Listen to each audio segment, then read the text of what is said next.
কিরকম ভাবে আমার ছোট্ট মেয়েটা তাড়াতাড়ি বানান লিখছে, দেখো দেখো। হ্যাঁ, দেখেছো কিরম ওজন লিখে ফেললো টপ করে। দেখো কি সুন্দর সব কিছু শিখে গেছে।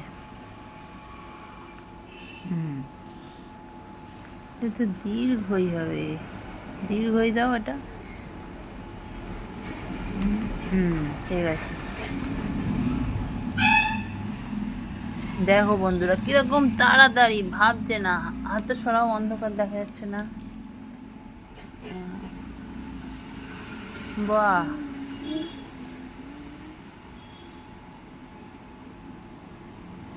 বাহ, কি সুন্দর। আমি মনে করতে পারছি না, ও টপ টপ করে মনে করে দিচ্ছে।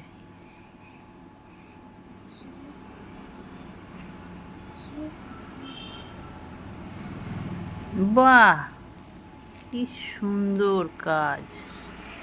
বাহ, হাতে দাও।